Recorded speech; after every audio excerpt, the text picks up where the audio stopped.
इस समस्या के बारे में सोचने पर बहाने मिलते हैं, समाधान के बारे में सोचने पर रास्ते मिलते हैं। जिंदगी आसान नहीं है, बस खुद को मजबूत बनाना पड़ता है। उत्तम समय कभी नहीं आता, समय को उत्तम बनाना पड़ता है। और डबल इंजन की सरकार ने समय को उत्तम बनाया है। थंबिंग मेजॉरिटी के साथ आए हैं और 27 में फिर से आएंगे। सत्य एक है, देखने की दृष्टि भले ही लोगों की अलग अलग हो सकती है, और सत्य वह है ये कि सनातन धर्म शाश्वत है और शाश्वत रहेगा। एकता का वह संदेश महाकुंभ ने दे दिया है। मैं फिर से आपसे कहूंगा कि आपका विघटन करना, तोड़ना, ये सभी षड्यंत्र बेनकाब साबित हुए हैं, आगे भी होंगे। लेकिन मैं आपसे एक बात का अनुरोध जरूर करूंगा, कुंभ के संदेश से कुछ तो सीखें। और एक ही संदेश है कि साथ साथ चलने से ही विकास होगा। आपके समय में उत्तर प्रदेश क्यों पिछड़ा था, और आज उत्तर प्रदेश उतनी तेजी के साथ आगे बढ़ रहा है? उसका कोई कारण तो होगा। और उसमें मैं आपसे केवल एक बात कहना चाहूंगा कि समस्या के बारे में सोचने से, एक चिंतक ने बहुत अच्छी बात कही कि समस्या के बारे में सोचने पर बहाने मिलते हैं, समाधान के बारे में सोचने पर रास्ते मिलते हैं।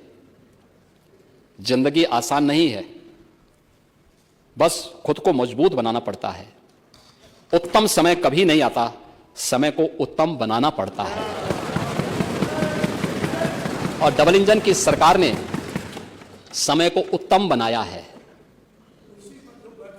हां, इसीलिए कह रहे हैं ना, क्योंकि इसीलिए तो 5 साल सफलतापूर्वक चलाने के बाद भी फिर से थंबिंग मेजॉरिटी के साथ आए हैं और 27 में फिर से आएंगे।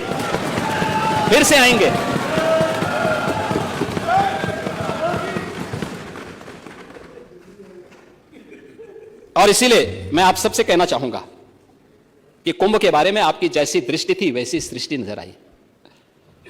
हम लोग तो कुंभ के संदेश को एकता के संदेश के रूप में देखते हैं, और महाकुंभ ने साबित किया है जो भारतीय ऋषि की दृष्टि थी कि एकम सद विप्रा बहुधा वदन्ति।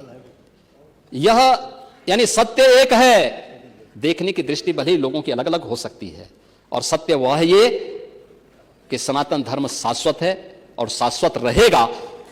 एकता का वह संदेश महाकुंभ ने दे दिया है। मैं फिर से आपसे कहूंगा कि आपका विघटन करना, तोड़ना, ये सभी षड्यंत्र बेनकाब साबित हुए हैं, आगे भी होंगे। लेकिन मैं आपसे एक बात का अनुरोध जरूर करूंगा, कुंभ के संदेश से कुछ तो सीखें। और एक ही संदेश है कि साथ साथ चलने से ही विकास होगा। साथ साथ चलने से ही विकास होने वाला है, और ये कुंभ का सबसे बड़ा संदेश है। और उस संदेश को अगर हम अंगीकार कर सकेंगे तो बहुत कुछ कह पाएंगे, बहुत कुछ कर पाएंगे। महामहिम राज्यपाल जी का यह भाषण उन्हीं बातों को प्रतिनिधित्व करता है।